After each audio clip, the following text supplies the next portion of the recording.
that was 3 years ago, and I'm still waiting. Yeah. Almost getting there with one of them, but most of them Yeah. are still just trying their best. Do you guys do folks come, anybody else have any comments about what technology is coming next so that I can avoid making a bad choice again?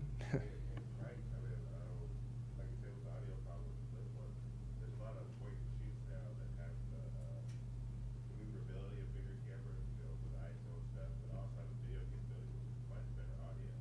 Like if you have a photographer who's, proficient in both, he flips over and he takes it over there. The problem with that is like there's live streaming issues. They're still on an SLR card, there's that delay. He's got to get his card for somebody to upload on the thing real quick, and by the time it goes. But as far as video quality, if there's something to bridge that gap, it might be in that direction as opposed to the flip top. Right. Point and shoot that has decent audio and decent video that can just plug in directly. So while you were describing that, I was visualizing a poor soul out there. Now, not one device, not two devices, but you're going to need a live feed too, so you got to have 3 devices. I'm not going to mention that to any of the photographers I know back at the office because they'll kill me. And actually, that's a very real challenge that we've had. A lot of still photographers are saying, I'm not carrying 2 devices. Okay, we'll carry one. Here's one that does both. Well, I don't shoot video, I shoot still. Well, I think they're looking for somebody down the road. Because it really isn't. We don't have the luxury. After we've been through this year, almost 20% reduction in our expenses, most of it through payroll, we don't have anybody sitting around looking for something to do.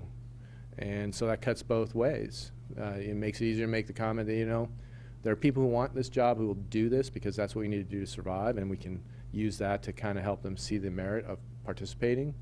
But the flip side is, we have people who are coming in who are really passionate about it, and we can really focus in on those who get it, who are trying hard, who see where we're trying to go, and help us to get there.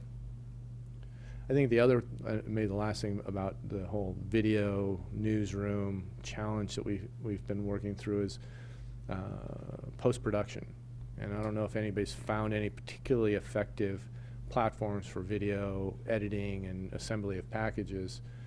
We're long gone as Director and Final Cut. What are you guys using that you like a lot for video? Yeah. People may laugh, but we started on Avid, and I know Final Cut just in my own right, but we use iMovie. Yeah. It's simple. It's something I can teach everybody to do. The sports guys do it. Yep. These guys are first born. It's the simplest platform, and it's got all the outputs you would need as the Avid or Final Cut, but with most Macs now, it comes with it. Yep. And you would think that soon, if and when the iPad has video camera on board, that it would be very easy for somebody to go in and grab the clips and assemble it. So much easier. Thinking back to the days of Director, I think if you were to do an analysis of the average newsroom, probably 0.001% of the staff would ever be able to use Director level functionality effectively. Now we've come all the way out here, so any sports reporter a stringer can go out and build a video show on the fly. Our video, by the way, we track every week the most played videos across all of our properties, and the most played in a given week will be 10,000 or 14,000 videos. These aren't live streams. This is on demand. And, it's funny. I mean, you have to understand many of our properties are in the northern Rockies and all that. Bears running through town, real popular. Of course.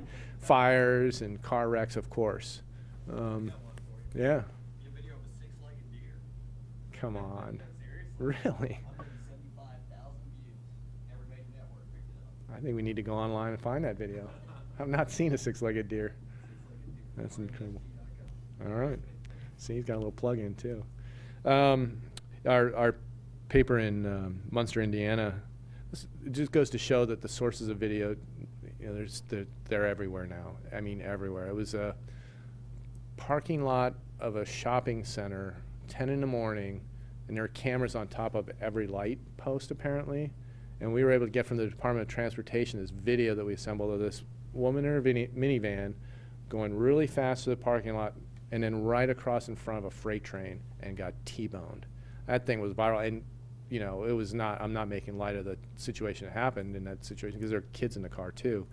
But I mean, if you want to make the case for rail safety and driving with caution around trains, that told the story loud and clear. So I think maybe that'll be the last thing I'll bring up, is that the ability to source video from extraordinary and surprising locations is something that we need to get our heads around. You know, what's available out there? Is there some way to catalog all these cameras that are working out there? I think no, but you know, goes to show you never know what's going to be living.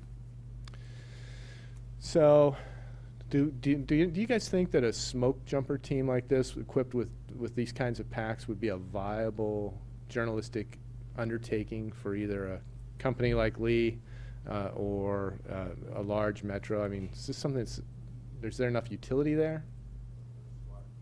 Yeah. Got to wear a red or orange jumpsuit.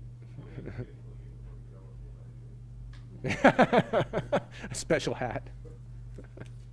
Show me enough views in it for it. Yeah.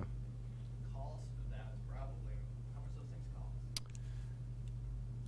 cost? Camera doesn't come with it. A couple $1,000. Throw the camera on there. Yeah. That's the question. We haven't been able to. I haven't been able to get that by the CFO. So I was hoping you guys had some magic bullets for me. Has any? I mean, other thoughts on this? The smoke jumper concept. Is this some? I can see for national and international event coverage, of course. CNN should be all over this if they aren't already. But it's definitely. I don't know. Well, the other thing is, in 6 months, the backpack will be this much smaller. In 3 years, it will be this big. Yeah. So probably a hell of a lot cheaper too. So. Yeah, and we had some guys come in. This was a long time ago with a pack that they built. This is 10 years ago, and they wanted $25,000 because it was the connectivity. It was so difficult to get a high, at that point, relatively high speed connection. But all those issues are going away. You know, whether it's a Wi-Fi connection or cell tower. All right, so you guys don't have any magic bullets for me, so I can go to Carl and say we really got to do this, huh? Yes. I have a question with that pack. Is that, like, as that guy's sitting right there, he's live streaming and everything, that pack is just working? Yes. To where he doesn't need to sit a laptop and simply. Jump out of the car and start filming. That's how you beat the local TV guys, by the way, because we have this first. So. How does the camera connect to the backpack? Please tell me it's not FireWire. I think it's FireWire. But we'll have to improve on that as we deploy it, all right? Any other thoughts on mobile CMS too? I mean, we haven't really talked much about that. I mean, do you guys on your CMS platforms, do you have anything that you can use in a mobile device to post to a story? I'm not talking about Twitter, I'm talking about native CMS integration. WordPress, you do the their app, Mm-hmm. Absolutely. WordPress is a great, easy integration. We worry about scalability of a WordPress deployment, but you know, if you get something that goes viral, we'll have issues. But you're right; it's a very nice, elegant integration. Others? No? Native CMS integration. It's the dream. It's about all I had. We could. How are we doing on time, Jack? Are we? Kind of whip through those slides fast. Anybody know any good jokes? Let's see. As far as the video equipment goes, we've, you know, we always dream about the most high-res, high-def video functionality that we can get from our devices.